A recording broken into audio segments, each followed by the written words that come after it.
नमस्कार, आप सबका स्वागत है आज का वीडियो में। आज का वीडियो स्वतंत्रता आंदोलन से संबंधित है। तो चलिए चलते हैं आज का पहला पॉइंट की ओर। अगर आप चैनल पे नए हैं तो चैनल को सब्सक्राइब कर लें, या फेसबुक पेज पर देख रहे हैं तो फेसबुक पेज को फॉलो कर लें, ताकि आपको समय ब समय वीडियो की जानकारी नोटिफिकेशन के माध्यम से आप तक पहुँचता रहे।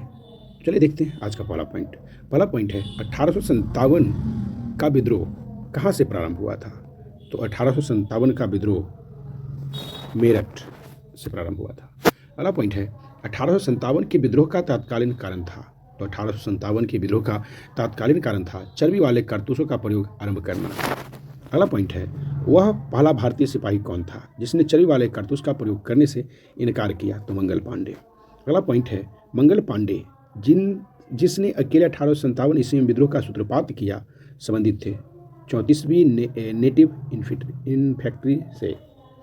अगला पॉइंट है बेगम हजरत महल ने 1857 के विद्रोह का नेतृत्व किस शहर से किया था। तो लखनऊ से। अगला पॉइंट है 1857 के विद्रोह के समय भारत का गवर्नर जनरल कौन था। तो लॉर्ड कैनिंग। अगला पॉइंट है 1857 के विद्रोह में कानपुर में सैनिकों का नेतृत्व किसने किया था। तो नाना साहब। अगला पॉइंट है 1857 के विद्रोह की शक्ति का सबसे महत्वपूर्ण तत्व कौन सा था। तो हिंदू मुस्लिम एकता। अगला पॉइंट है रानी लक्ष्मीबाई का मूल नाम था यानी क्या था। तो मणिकर्णिका, यानी रानी लक्ष्मीबाई का मूल नाम था मणिकर्णिका। अगला पॉइंट है 1857 की क्रांति के समय ब्रिटेन के प्रधानमंत्री कौन था। तो लॉर्ड पमर्स्टन। अगला पॉइंट है 1857 के विद्रोह को किस उर्दू कवि ने देखा था। तो मिर्जा गालिब। अगला पॉइंट है 1857 में अंग्रेजी साम्राज्य के विरुद्ध पंजाब में किसने सशस्त्र विद्रोह किया था।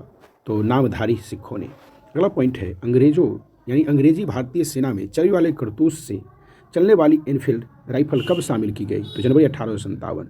अगला पॉइंट है जगदीशपुर के राजा कौन थे। तो कुंवर सिंह। जगदीशपुर बिहार में पड़ता है। अगर आपसे प्रश्न पूछा जाए कि बिहार में 1857 की क्रांति का नेतृत्व किसने किया, तो कुंवर सिंह। अगला पॉइंट है 1857 के विद्रोह का नेतृत्व बिहार में किसने किया। तो कुंवर सिंह। अगला पॉइंट है 1857 का विद्रोह मुख्यतः किस कारण से असफल रहा। तो असफल रहने का कारण था किसी सामान्य योजना और केंद्रीय संगठन की कमी। अगला पॉइंट है 1857 में किसने इलाहाबाद को आपातकालीन मुख्यालय बनाया था। तो लॉर्ड कैनिंग ने। अगला पॉइंट है गरकरी विद्रोह यानी 1844 का केंद्र था। तो कोल्हापुर। अगला पॉइंट है 1857 के बरेली विद्रोह का नेता कौन था। तो खान बहादुर। अगला पॉइंट है 1857 में भारत में हुए विद्रोह के एक नेता तत्या टोपे का मूल नाम क्या था। तो रामचंद्र पांडुरंग।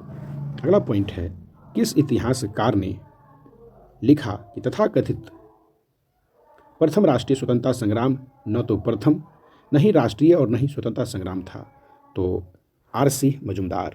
अगला पॉइंट है मेरठ के विद्रोह में सैनिकों ने किस तारीख को दिल्ली पहुंचकर दिल्ली पर अधिकार कर लिया और मुगल सम्राट बहादुर शाह द्वितीय को भारत का सम्राट घोषित कर दिया। तो 12 मई 1857। अगला पॉइंट है 1857 के विद्रोह के दौरान दिल्ली में विद्रोह का सैन्य नेतृत्व किसने किया। तो बख्त खां। अगला पॉइंट है बिहार के जगदीशपुर में विद्रोह के दमन का श्रेय किस ब्रिटिश अधिकारी को है। तो टेलर व विसेंट आयर को। अगला पॉइंट है 1857 के विद्रोह के क्रम में दिल्ली विद्रोह के दमन करने में किस ब्रिटिश सैन्य अधिकारी की मृत्यु हो गई। तो निकलसन का। अगला पॉइंट है किसी स्थान पर हुए विद्रोह के दमन के दौरान ब्रिटिश सैन्य अधिकारी हैवलॉक की मौत हो गई। तो लखनऊ। अगला पॉइंट है सर्वप्रथम किसने 1857 के विद्रोह के तुरंत बाद इसे एक राष्ट्रीय विद्रोह की संज्ञा दी। तो बेंजामिन डिज़रायली।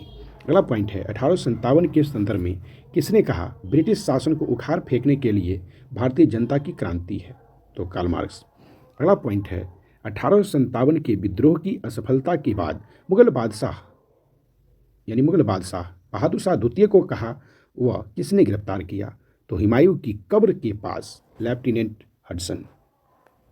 अगला पॉइंट है 1857 के विद्रोह की असफलता के बाद बहादुर शाह द्वितीय को कहाँ निर्वासित कर दिया गया। तो रंगून में। अगला पॉइंट है वह कौन सा ब्रिटिश सेनापति था जिसकी 1857 के विद्रोह को दबाने में महत्वपूर्ण भूमिका रही। तो कैंपबेल।